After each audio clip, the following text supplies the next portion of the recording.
Je commence par remercier les organisateurs de ce colloque, bien évidemment, les deux associations ADIF et Pougouache France pour cette invitation. C'est une bonne occasion pour moi pour vous faire part des développements récents concernant donc cette ZEAN Afrique et en particulier les premières étapes qui ont été accomplies par une commission consacrée à la vérification de la bonne application de ce traité qui vient d'être récemment mise en place. Donc voilà, j'ai préparé cette présentation pour accompagner mon exposé. Bon, les planches sont en anglais, comme ça tout le monde peut suivre. L'AFCON, c'est l'acronyme de anglais de la Commission africaine à l'énergie nucléaire, vient de terminer son premier mandat qui a duré 3 ans. J'y reviendrai plus en détail. Bon, ça c'est le plan de l'exposé, mais en gros il y aura 2 parties. Je parlerai du traité lui-même, le traité de Pelindaba, et donc forcément des obligations des États partis au titre de ce traité. En deuxième partie, je passerai un peu plus en détail, et c'est peut-être intéressant pour vous de voir comment, en pratique, est-ce qu'on est censé veiller à l'application, à la bonne application d'un traité comme celui-là. Et je pense, en toute logique, que c'est également le cas pour les autres zones. Il y a des mécanismes et des commissions équivalentes. Le dernier point est un peu plus technique parce qu'il concerne le point le plus important qui concerne les rapports que les États partis au traité sont censés faire régulièrement. Bien, donc comme ça a été bien présenté par Jean-Marie Collin, tout ça a commencé dans les années 60, dans la période après la post-colonisation. Et c'est en juillet 1964 au Caire que l'organisation de l'Union africaine, aujourd'hui c'est l'Union africaine tout court, a adopté la déclaration sur la dénucléarisation de l'Afrique. 30 ans ou 32 ans plus tard, toujours au Caire, donc le traité lui-même, qui porte le nom de la petite commune de Pelindaba, qui est une petite commune en Afrique du Sud, pas loin de Johannesburg et de Pretoria, pour des raisons qui mélangent un peu le côté historique et anecdotique. Historique parce que bien évidemment l'Afrique du Sud joue un rôle tout à fait particulier quand on parle du nucléaire en Afrique. C'est le seul pays qui a vraiment une technologie avancée, qui produit de l'électricité nucléaire et qui, à un moment donné, sous le régime de l'apartheid, a considéré la possibilité de développer des armes nucléaires. À Pelindaba, il y a un grand centre de recherche et à l'époque, il était plus ou moins impliqué dans le programme militaire qui a été depuis totalement transformé en programme civil. Et le mot Pelindaba en langue locale veut dire quelque chose qu'on pourrait traduire par un accord entre les différentes parties. Donc ça tombait bien pour appeler comme ceci le traité lui-même. Qui est entré en application, en vigueur plus récemment, en juillet 2009.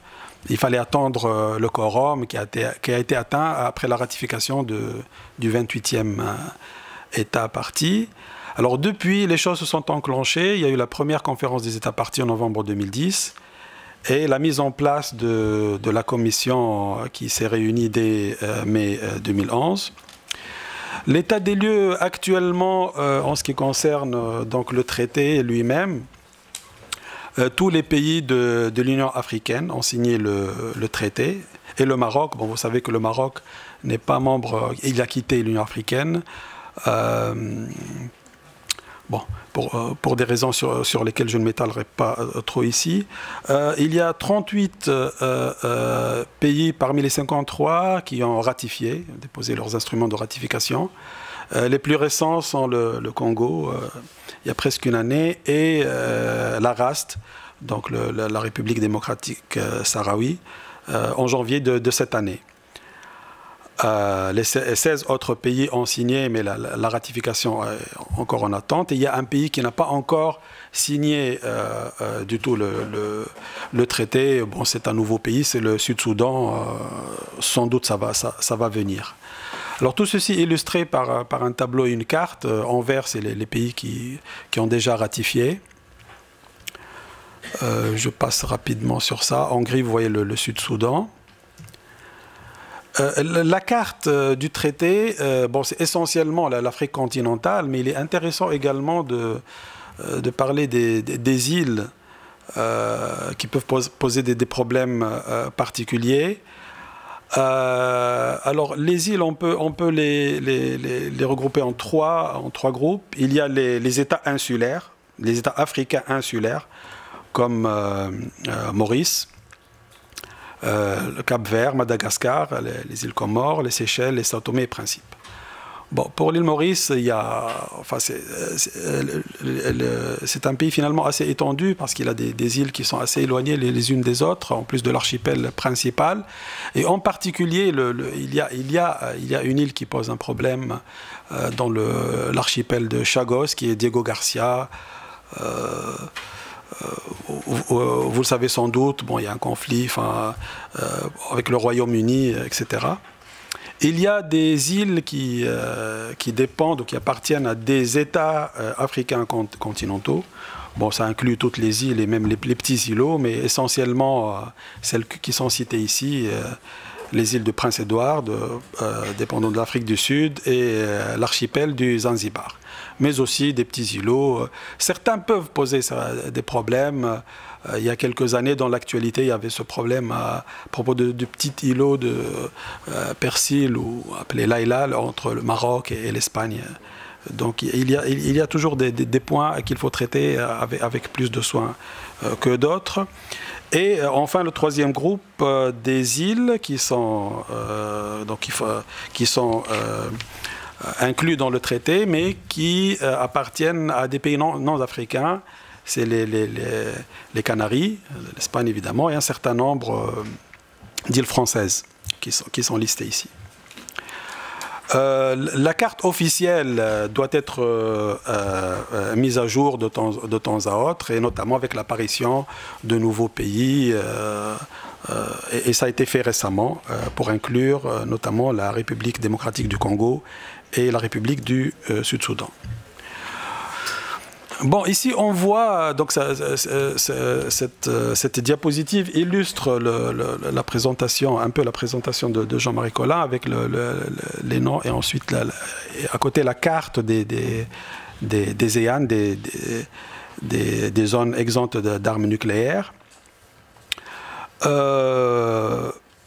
Bon, ce qui est intéressant avec le traité de Pelindaba, c'est que comme vous pouvez le voir ici avec les chiffres, c'est la zone la plus étendue, 30 millions de kilomètres carrés, celle qui inclut le plus d'États, plus d'une cinquantaine, 53 exactement. Et aussi, c'est le seul traité qui concerne un continent en entier. Alors, le traité lui-même, techniquement, bon, il y a 22 articles, je ne vais pas aller dans tous les détails, 3 annexes, 3 protocoles.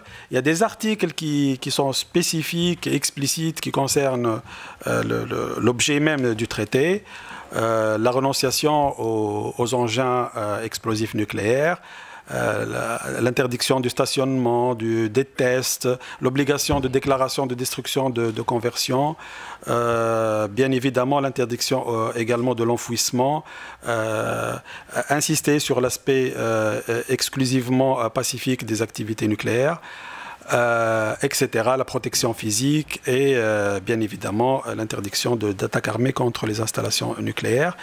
Un article en particulier doit retenir peut-être votre attention, c'est l'article 13 qui concerne le mécanisme pour les rapports. Donc les États parties sont obligés, c'est une obligation légale, de faire des rapports régulièrement Et pour cela, il faut qu'il passe par, par une commission, et ça, c'est la raison d'être de la commission africaine à l'énergie nucléaire. Bon, il y a beaucoup de textes, peut-être on peut y revenir s'il y a des questions, je ne vais pas lire, rassurez-vous. Mais le rôle principal de la commission, c'est, comme c'est écrit en bleu ici, c'est collater, je crois que le verbe existe aussi en français, faire la collation de toutes les informations dans le domaine. Bon, ça c'est plus technique sur la composition, il y a un annexe qui concerne ça. Un bref résumé, une sorte d'agenda de ce qui a déjà été fait dans ce cadre, les 3 réunions de la conférence des États partis, CSP pour l'acronyme, donc en 2010, 2012 et plus récemment 2014, à Addis Abeba au siège de l'Union africaine. Et je liste également les différentes réunions de la Commission. Bon, vu le temps alloué, je vais passer rapidement. Sur les obstacles, finalement, c'est oui. Ça qui est plus intéressant plutôt que ce qui a déjà été fait, c'est les obstacles à l'avenir.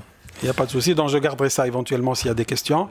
Mais disons, pour résumer, le premier mandat était un mandat de mise en place. Il fallait mettre en place le règlement intérieur, un organigramme, un projet de budget, un programme scientifique, etc. Donc c'est un premier mandat de mise en place. De manière très anecdotique, le premier acronyme de la commission, c'était ACNE. Bon, ça a fait une sorte de réaction épidermique pour les commissaires. Ils n'ont pas aimé ça, donc on a changé ça à AFCON, plus joli. Voilà, bon, pour montrer quelques visages, une bonne partie des commissaires qui représentent, c'est très représentatif de l'ensemble de l'Afrique avec quelques membres du staff de l'Union africaine. La commission dépend du département de paix et sécurité, bien évidemment, donc ça montre encore l'intérêt de parler du traité de AFCON dans le cadre de ce colloque. Il y a les aspects liés à cela. Je passe rapidement sur les conclusions, tout ça. Si vous êtes intéressé, j'y reviendrai, je passe tout ça. Mais en tout cas, il y a toute l'information qui concerne en détail tout ce qui a été fait. Un point intéressant, c'est la collaboration avec d'autres organismes qui existaient déjà. Il y a le Forum des régulateurs qui travaille avec l'AIEA. Et puis, pour ceux qui connaissent l'AIEA et ses différents corps, il y a l'AFRA qui est un accord régional de coopération dans le cadre duquel l'AIEA s'occupe de toute la partie coopération technique avec l'Afrique. Voilà, donc pour pouvoir faire les rapports concrètement, et on explique ici pourquoi, et quel est l'intérêt de faire les rapports. Il a fallu préparer un format à soumettre aux différents États partis. Donc là, il y a les détails. Et le rôle de la commission a été essentiellement de travailler sur la mise en place d'un draft de rapport pour que les pays, les États partis puissent remplir leurs obligations. J'aurai fini dans 2 minutes. Donc là, je donne un exemple. Un exemple de difficulté, c'était pas évident de rassembler le budget tout de suite. Le budget de la commission doit être réuni par les contributions des États partis sur la base du barème de la contribution à l'Union africaine. Donc il est variable. S'il y a un nouveau pays, il faut tout recalculer de nouveau. Donc l'argent n'était pas disponible tout de suite. Il y a une activité importante pour lancer les rapports qui n'a pas pu être faite cette année. On espère qu'elle va pouvoir être faite en fin d'année. Et voilà, donc je vais me concentrer juste sur cette diapositive qui concerne les difficultés. D'abord, recruter un secrétaire exécutif et aussi un staff permanent, parce que les 12 commissaires, c'est des gens qui travaillent chez eux. La majorité sont dans les sciences et la technologie. Ils se réunissent donc pour 1 ou 2 fois par an pour faire le point. Donc ça, c'est le premier point important pour la pérennité du travail de la commission. Le siège. Donc pour ça, le siège sera, ça c'est décidé, sera à Pretoria en Afrique du Sud. Il y a un accord entre l'Union africaine et la République d'Afrique du Sud. Avec tout ce qui va avec. Et puis le budget, j'en ai parlé un petit peu.